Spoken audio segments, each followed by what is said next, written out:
Hello guys, welcome to Pakistani unique reaction. तो कैसे हैं आप सब? उम्मीद है आप सब बढ़िया होंगे, मजे में होंगे और खुश भी होंगे। मेरा नाम है मुदस्सिर। मैं हूं Bashir. So guys, team India's journey 2007 to 2024 T20 world champions India.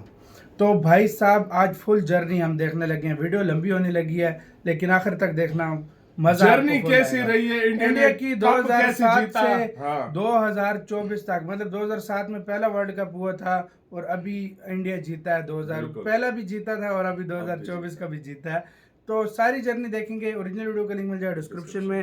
तो स्टार्ट। इस वीडियो में हम देखेंगे कि कैसे कमजोर माने जाने वाली इंडियन टीम ने 2007 में इनॉग्रल T20 वर्ल्ड कप को जीता और खुद को चैंपियंस बनाया। लेकिन फिर कैसे इसके बाद के कुछ T20 वर्ल्ड कप्स में इंडियन टीम की परफॉर्मेंस काफी स्लो पड़ गई। फिर कैसे विराट कोहली की टीम में एंट्री हुई और विराट कोहली ने आते ही T20 वर्ल्ड कप पर मानो राज करना शुरू कर दिया, जहां वो हर एडिशन को डोमिनेट करने लगे। और फिर कैसे हम प्रेजेंट एरा में आ चुके हैं, जहां कई फेल्ड अटेम्प्ट्स के बाद इंडिया ने फाइनली 2024 का T20 वर्ल्ड कप जीत लिया है। इस वीडियो में हम 2007 से लेकर अभी तक के हर T20 वर्ल्ड कप में इंडियन टीम की जर्नी के बारे में जानेंगे और ये स्टोरी बहुत इंटरेस्टिंग है। तो ये शुरू करते हैं।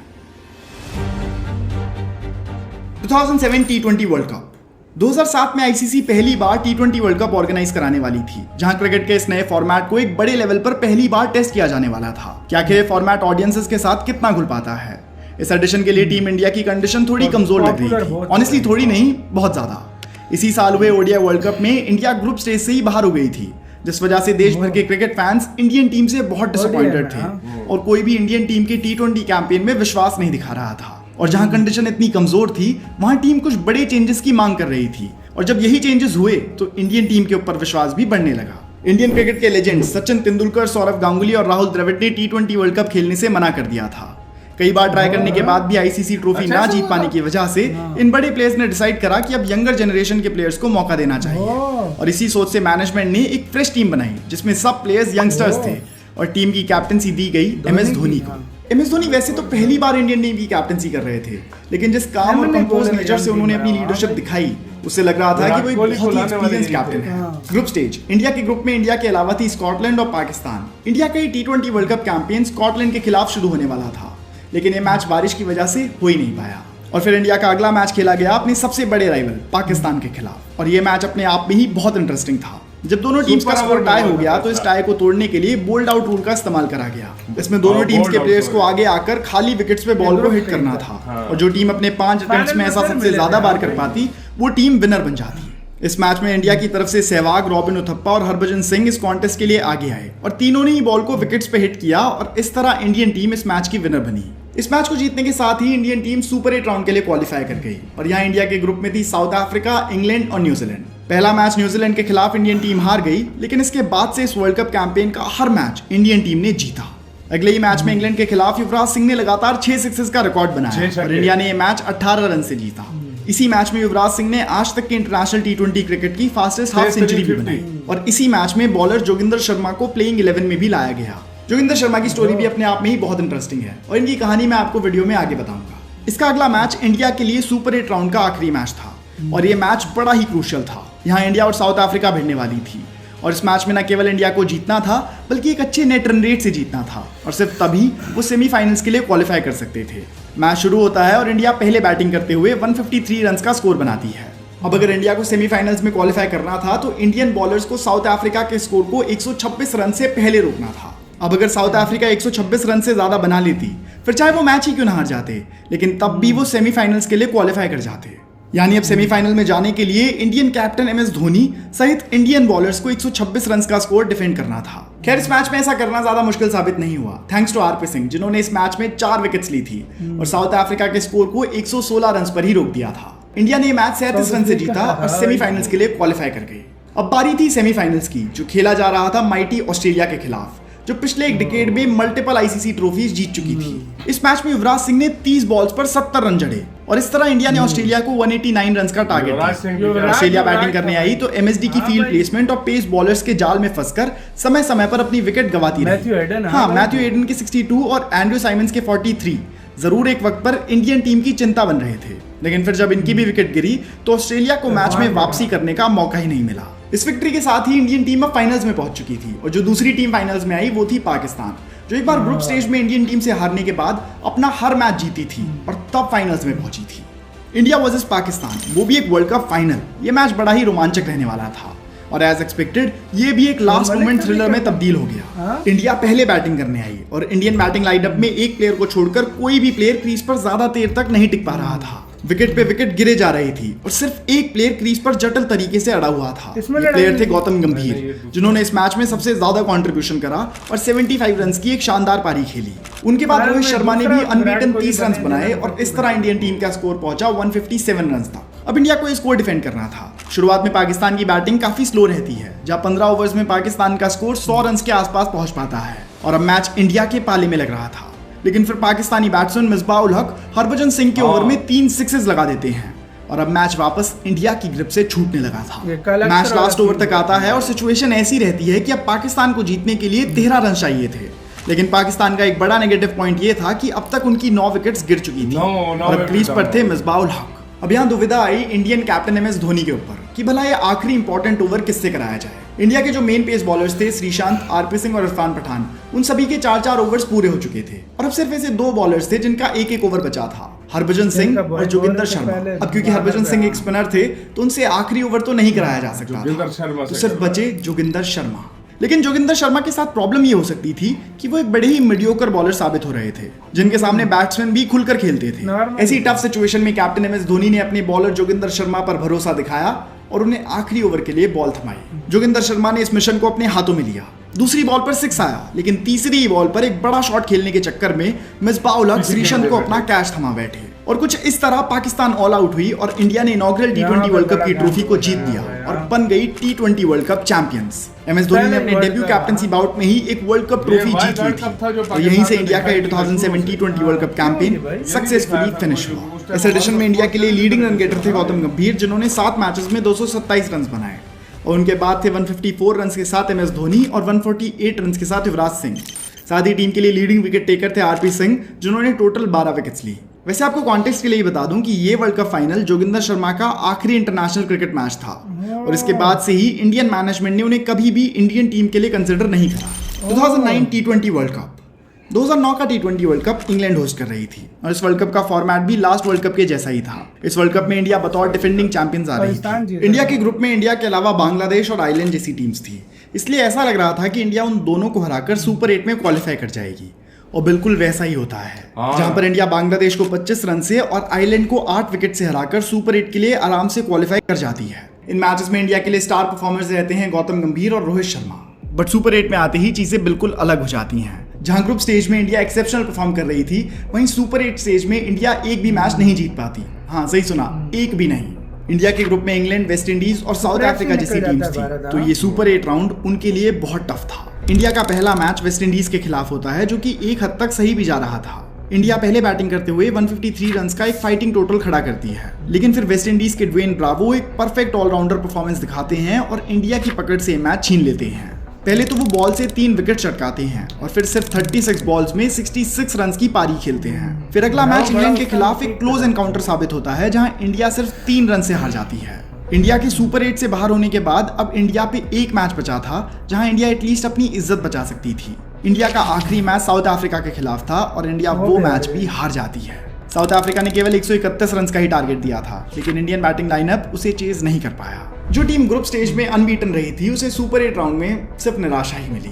2009 की T20 वर्ल्ड कप में इंडिया के लिए लीडिंग रन गेटर रहे युवराज सिंह, जिन्होंने टोटल 153 रन बनाए। साथ ही लीडिंग विकेट टेकर रहे प्रज्ञान ओझा और जहीर खान, जहां दोनों ने ही 7-7 विकेट्स लिए। अब आता है 2010 T20 वर्ल्ड कप। 2010 के T20 वर्ल्ड कप को वेस्ट इंडीज होस्ट कर रही थी। इस बार इंडियन स्क्वाड में हमें कुछ चेंजेस देखने को मिले। कुछ बड़े प्लेयर्स जैसे वीरेंद्र सहवाग, ईशांत शर्मा, RP सिंह, इरफान पठान और प्रवीण कुमार टीम का पार्ट नहीं थे और टीम में कुछ नए प्लेयर्स की एंट्री हुई, जिनमें थे आशीष नेहरा, पीयूष चावला, विनय कुमार, दिनेश कार्तिक और मुरली विजय। अगर हम इंडिया की 2010 की परफॉर्मेंस को 2009 के T20 वर्ल्ड कप की परफॉर्मेंस से कंपेयर करें तो हार्डली कोई चेंज देखने को मिलता है। इंडिया ने जितना डिसअपॉइंट 2009 के T20 वर्ल्ड कप में करा था, उन्होंने उतनी ही बेकार परफॉर्मेंस इस वर्ल्ड कप में भी जारी रखी। इंडिया के ग्रुप में इंडिया के अलावा साउथ अफ्रीका और अफगानिस्तान जैसी टीम्स थी। ग्रुप स्टेज में इंडिया बेहद ही अच्छा परफॉर्म करती है और दोनों ही टीम साउथ अफ्रीका और अफगानिस्तान को हरा देती है। अगर ग्रुप स्टेज में हम आइकॉनिक मोमेंट्स की बात करें तो एक इनिंग हमारे सामने आती है जिसे हम इंडियन फैंस आज भी याद रखते हैं। वो इनिंग थी सुरेश रैना की साउथ अफ्रीका के खिलाफ,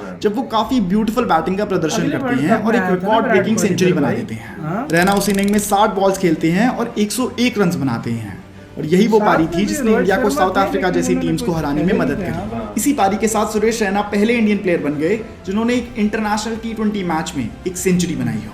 और मानो या ना मानो, वो सेंचुरी आज तक भी T20 वर्ल्ड कप में एक इंडियन प्लेयर द्वारा लगाई गई इकलौती सेंचुरी है। इसी के साथ इंडिया सुपर 8 राउंड के लिए उतरती है, जहां इंडिया को वेस्ट इंडीज, ऑस्ट्रेलिया और श्रीलंका से भिड़ना था। और जैसा कि हमने पहले भी डिस्कस करा, इंडिया अपने इन सारे मैचेस को हार जाती है और इसी के साथ उनका ये T20 वर्ल्ड कप कैंपेन यहीं पे खत्म होता है। इस एडिशन में सुरेश रैना इंडिया के लिए लीडिंग रन गेटर थे, जहां उन्होंने 219 रन बनाए और इस बार इंडिया के लीडिंग विकेट टेकर थे आशीष नेहरा, जिन्होंने 10 विकेट्स ली। 2012 T20 वर्ल्ड कप 2012 का T20 वर्ल्ड कप आ जाता है और ये वर्ल्ड कप श्रीलंका में हो रहा था। इस वर्ल्ड कप की बात करें तो विराट कोहली का पहला T20 वर्ल्ड कप था और इस टूर्नामेंट को एडिशन बाय एडिशन कैसे विराट कोहली ने डोमिनेट करा, इसकी हम वीडियो में आगे बात करेंगे। इस वर्ल्ड कप का फॉर्मेट भी पहले के वर्ल्ड कप्स की तरह ही था, जहां इंडिया को अपने पहले ग्रुप स्टेज में इंग्लैंड और अफगानिस्तान से भिड़ना था और हमेशा की तरह इंडिया ग्रुप स्टेज में काफी अच्छा परफॉर्म करती है, जहां पर वो अफगानिस्तान को 23 रन से हराते हैं। लेकिन इंडिया ने जिस तरीके से इंग्लैंड को हराया वो देखने लायक था। पहले बैटिंग करते हुए इंडिया ने 170 बनाए और इंडियन बॉलर्स ने इस तरह बॉलिंग करी कि उन्होंने इंग्लैंड की बैटिंग को 80 रन पर ही रोक दिया। उस पारी में सबसे किफायती बॉलिंग हरभजन सिंह ने करी थी, जहां उन्होंने 4 ओवर्स में सिर्फ 12 रन दिए और 4 विकेट्स ली। इंडिया सुपर 8 के लिए क्वालिफाई कर चुकी थी, जहां उनका मुकाबला पाकिस्तान, ऑस्ट्रेलिया और साउथ अफ्रीका से होना था। और पिछले एडिशंस के मुकाबले इस एडिशन में इंडियन टीम की परफॉर्मेंस बेहतर थी, जहां पर वो फोकस क्रिकेट खेल रहे थे और इसी वजह से उन्होंने सुपर 8 राउंड में भी कुछ मैचेस जीते। पहला मैच ऑस्ट्रेलिया से हारने के बाद इंडिया ने पाकिस्तान और साउथ अफ्रीका के खिलाफ मैचेस में जीत दर्ज करी। साउथ अफ्रीका वाला मैच इंडिया महज 1 रन से जीतती है और इसका क्रेडिट जाता है युवराज सिंह को, जिन्होंने बैट से 21 रन बनाए थे और बॉल से 2 विकेट छटकाए। बट इस पॉइंट के बाद इंडिया की किस्मत उनका साथ नहीं देती। पिछले कुछ वर्ल्ड कप्स के कंपैरिजन में भले ही इंडिया आउटस्टैंडिंग परफॉर्म करती है, लेकिन सेमीफाइनल में इस बार भी जगह नहीं बना पाती। इंडिया साउथ अफ्रीका के खिलाफ जीत जरूर गई थी, लेकिन मार्जिन बिल्कुल ही कम था, जिसकी वजह से इंडिया का नेट रन रेट कम रह गया और कम नेट रन रेट की वजह से इंडिया बाहर हो गई। लेकिन इस वर्ल्ड कप को देखने में हर इंडियन को मजा आया। एक तो इसलिए कि 2011 में जीते ओडीआई वर्ल्ड कप की खुशी थी और दूसरा इसलिए कि इंडिया ने काफी समय बाद T20 वर्ल्ड कप में इतना कॉम्पिटिटिव और एक्सीलेंट परफॉर्म करा था। इस एडिशन में टीम इंडिया के लीडिंग रन गेटर रहे विराट कोहली, जिन्होंने 185 रन बनाए और लीडिंग विकेट टेकर रहे लक्ष्मीपति बालाजी, जिन्होंने 9 विकेट्स लिए। साल आता है 2014 और इस साल का T20 वर्ल्ड कप बांग्लादेश में होना था। इस वर्ल्ड कप को फैंस हमेशा स्टार्टिंग पॉइंट की तरह देखते हैं, जहां से इंडियन टीम का वो दौर शुरू हुआ जहां वो आईसीसी टूर्नामेंट्स में चोक करने लगी। लेकिन इस टूर्नामेंट की एक खास बात थी कि इंडिया ने इस टूर्नामेंट में अपनी पिछली T20 वर्ल्ड कप परफॉर्मेंस के कंपैरेटिवली बहुत अच्छा परफॉर्म करा था और इसका सबसे बड़ा रीजन थे विराट कोहली।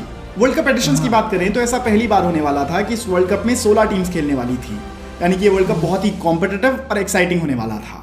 अगर ग्रुप स्टेज की बात करें तो इंडिया के ग्रुप में इंडिया के अलावा ऑस्ट्रेलिया, पाकिस्तान, वेस्ट इंडीज और बांग्लादेश। इस ग्रुप को अगर आप आज देख रहे हो तो ये काफी नॉर्मल लग रहा होगा, जिसमें वेस्ट इंडीज और बांग्लादेश जैसी टीम्स वीक लग रही हों, लेकिन उस टाइम पर T20 क्रिकेट बहुत कॉम्पिटिटिव था और वेस्ट इंडीज तो इवन डिफेंडिंग चैंपियंस थी, तो ये ग्रुप काफी टफ माना जा रहा था और ऑनेस्टली बताऊं तो वो था भी।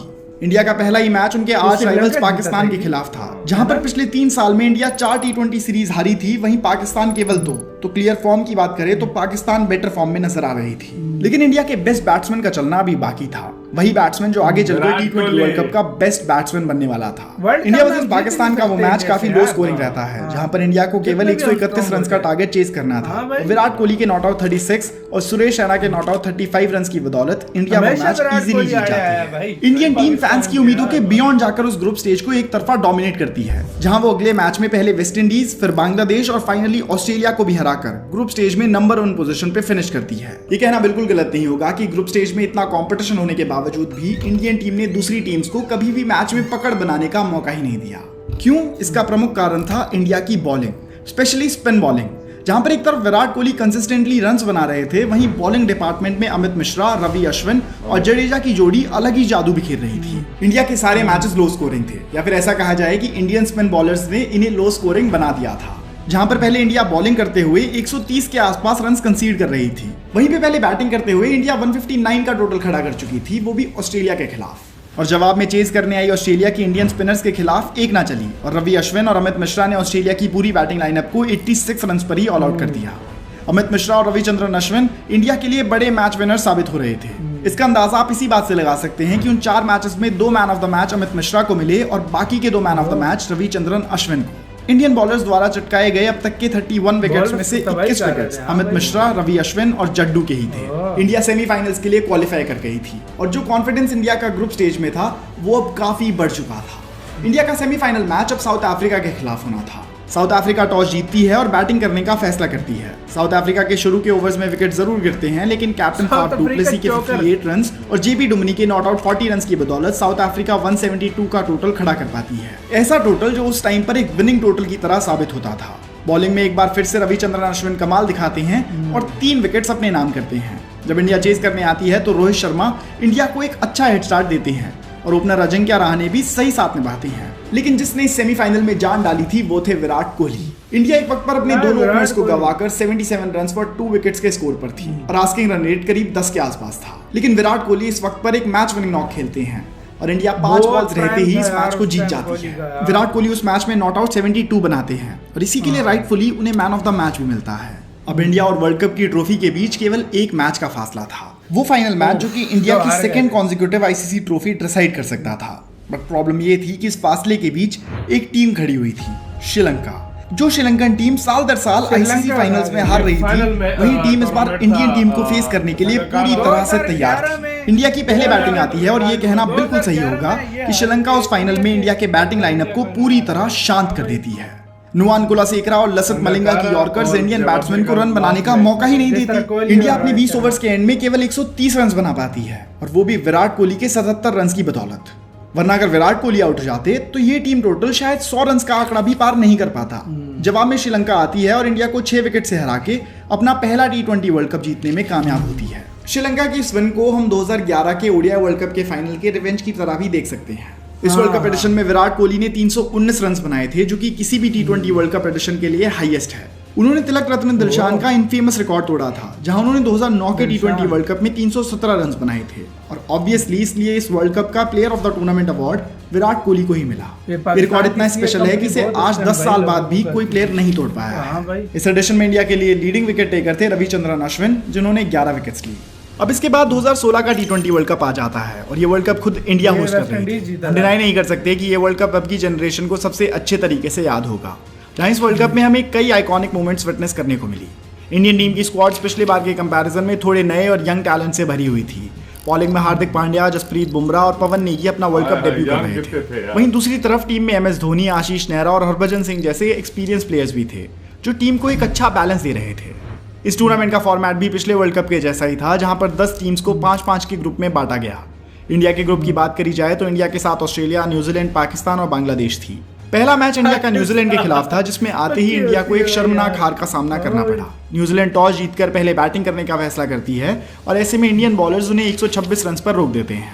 अगर आप मेरे से आज भी पूछोगे कि ये टारगेट चेज होगा या नहीं, तो सभी फैंस की तरह मैं भी 100% श्योरिटी से कहूंगा कि हाँ, ये टारगेट इंडिया इजीली चेज कर लेगी। बट जो फिर न्यूजीलैंड के बॉलर्स ने तांडव शुरू करा वो देखने लायक था।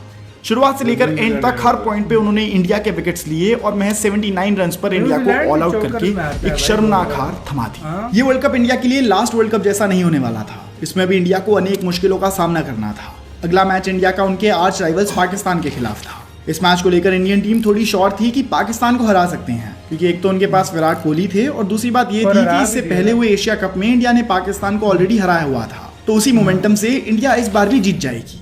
मैच शुरू होता है। पाकिस्तान पहले बैटिंग करते हुए 18 ओवर्स में 118 रन का टोटल खड़ा कर पाती है। 18 ओवर्स इसलिए क्योंकि बारिश के आने से 2 ओवर्स रिड्यूस करने पड़ गए थे। इंडिया इवेंचुअली उस टारगेट को इजीली चेज कर लेती है और विराट कोहली इसी प्रोसेस में एक शानदार 50 स्कोर करते हैं। इंडिया का नेक्स्ट मैच बांग्लादेश के खिलाफ था। हाँ, उसी बांग्लादेश के खिलाफ जो अभी तक भी एक भी इंटरनेशनल T20 मैच में इंडिया को नहीं हरा पाई थी। तो वर्ल्ड कप तो दूर की बात थी, लेकिन जो इस मैच में हुआ उसे आज तक भी लोग याद करते हैं।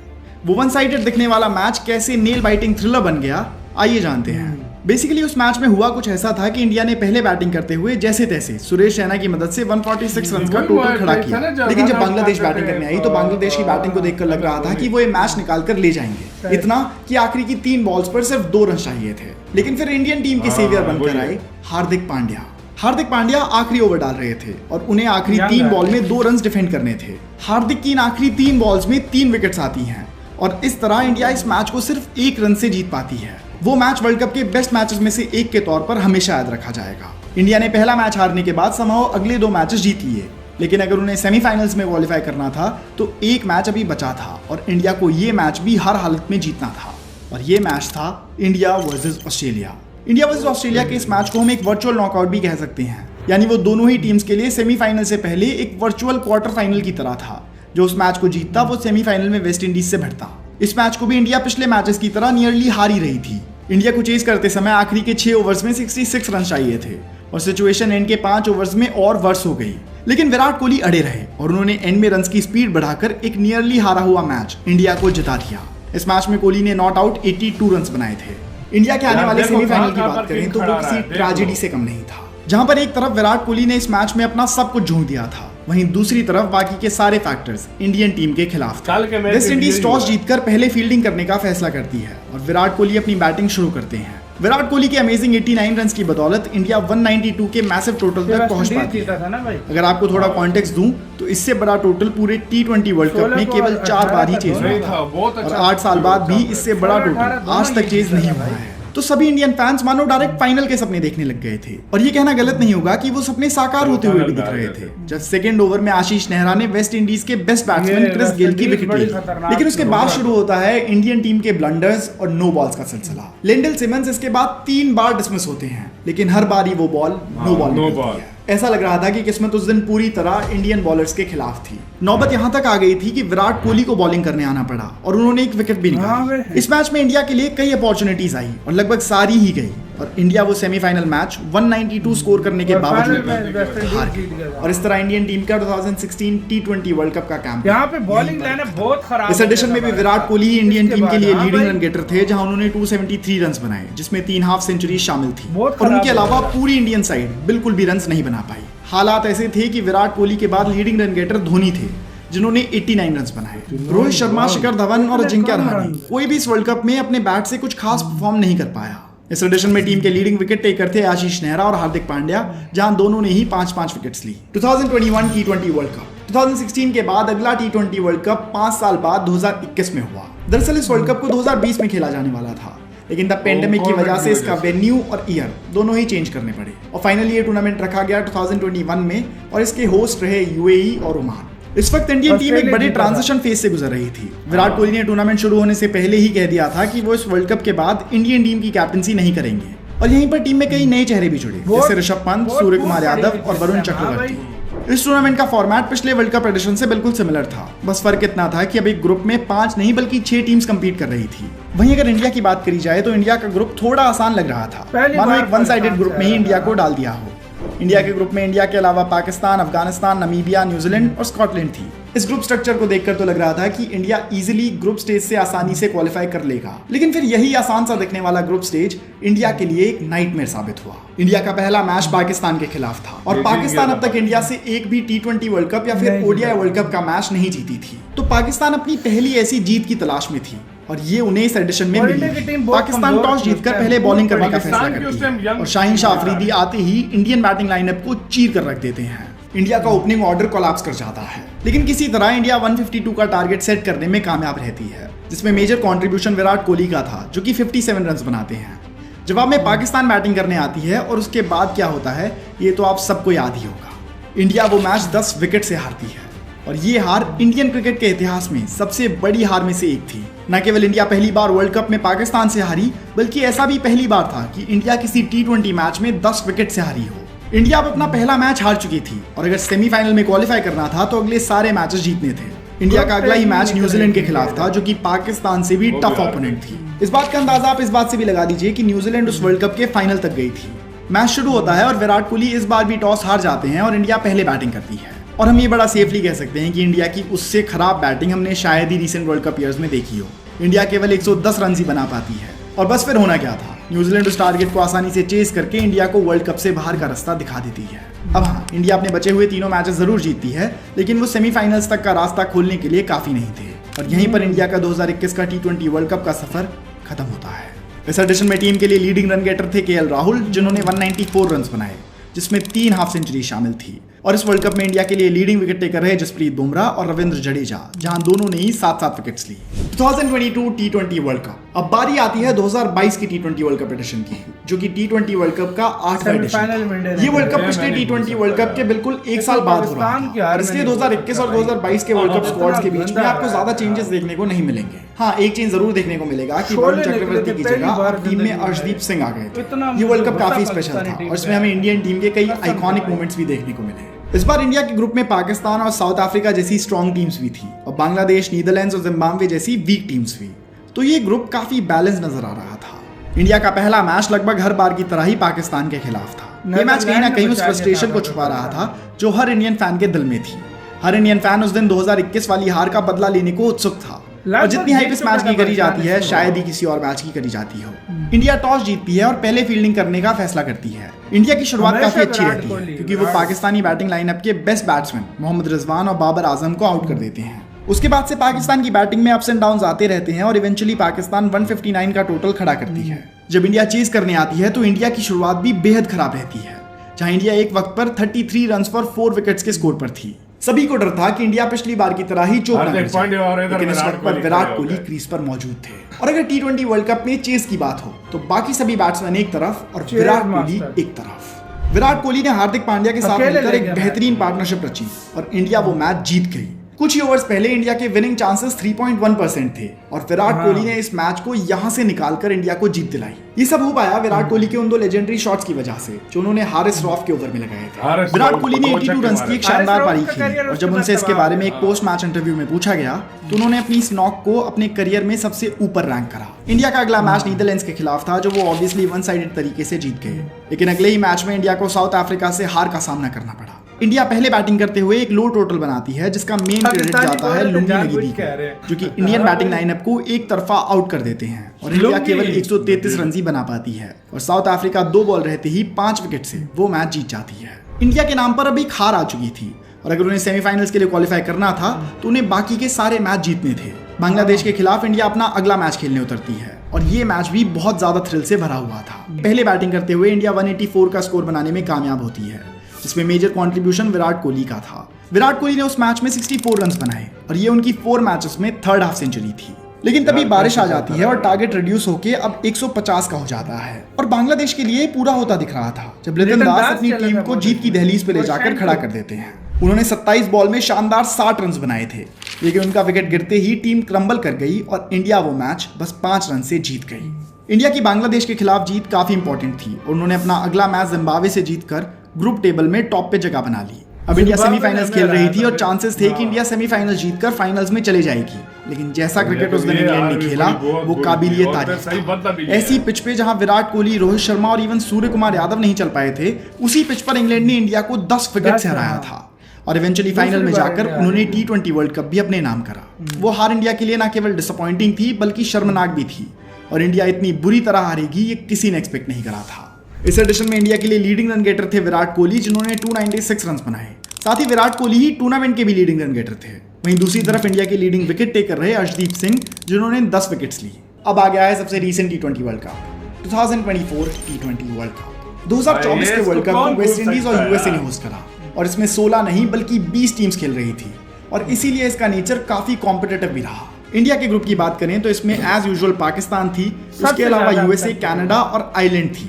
इंडिया का ग्रुप काफी आसान था, जहां उनका पहला मैच आइलैंड के खिलाफ था, जो कि इंडिया आसानी से जीत जाती है। पहले बैटिंग करते हुए आइलैंड केवल 96 रन पर ही ऑल आउट हो जाती है और ये कोई सरप्राइज नहीं था। जैसे जैसे वीडियो आगे बढ़ेगी तो हमें पूरी तरह से पता चलेगा कि टी20 वर्ल्ड कप में सारे मैचेस लो स्कोरिंग क्यों थे। इंडिया वो मैच 8 विकेट से जीत जाती है, जिसमें सबसे बड़ा कंट्रीब्यूशन रोहित शर्मा का होता है। रोहित एक ब्रिलियंट 50 के साथ टूर्नामेंट की शुरुआत करते हैं और अब वो दिन फाइनली आ जाता है, जिसकी हाइप हर वर्ल्ड कप में महीनों पहले से ही शुरू हो जाती है। India versus Pakistan. अब ये कुछ नया नहीं था कि इंडिया और पाकिस्तान हर वर्ल्ड कप आमना सामना कर रही हों।